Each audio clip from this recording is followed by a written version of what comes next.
La fin de mon dernier mandat et une tournée d'adieu en barque m'ont enfin décidé à solliciter mes 5 voisins.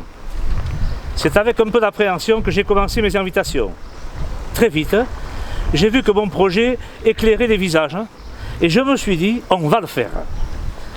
Merci à tous pour votre adhésion sans réserve. La venue à Dax des 6 maires ruraux, dont l'un d'entre eux préside une communauté des communes, un autre est conseiller départemental et vice-président d'agglomération, me donne de la force pour évoquer la nécessité de maintenir une bonne vitalité dans nos territoires ruraux. Le besoin des citadins de se balader dans nos campagnes et de respirer l'air pur de nos forêts est grandissant.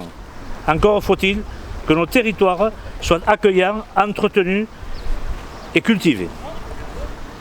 Préserver ces diversités floristiques, faunistiques et paysagères, c'est aussi porter un grand intérêt à ne pas modifier les équilibres fragiles des milieux. Certes, les inondations modifient momentanément les divers biotopes, mais la nature reprend vite ses droits, à condition que les périodes de submersion ne soient pas trop longues. Pour protéger ces écosystèmes, nos aînés ont réalisé divers ouvrages.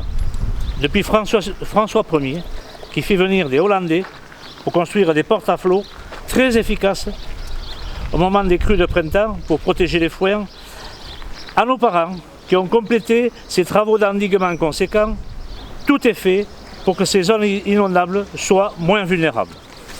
Ce patrimoine naturel est venu le vecteur d'une demande sociétale forte.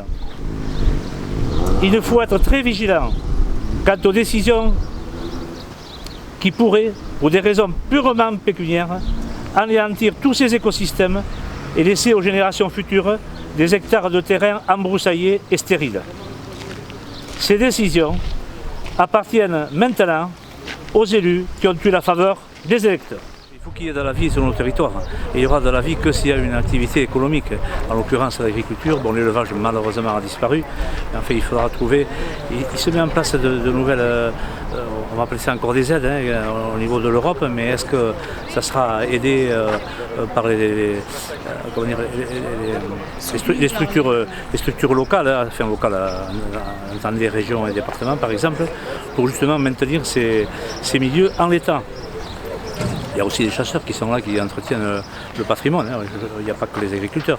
Mais enfin, je pense que c'est très important que ce soit et que ça reste au moins dans l'état. Parce que pour le moment, on n'a pas encore de friche. C'est ça qui est important, malgré des baisses de revenus extraordinaires, pour ne pas dire même des pertes. Et puis c'est souvent, 2018, 2020, ça fait beaucoup. Je souhaitais, monsieur le conseiller départemental, vous transmettre ce message dans des formes peu communes, certes, mais avec le bon sens des gens de la terre et de l'Adour. Merci pour tous ces souvenirs.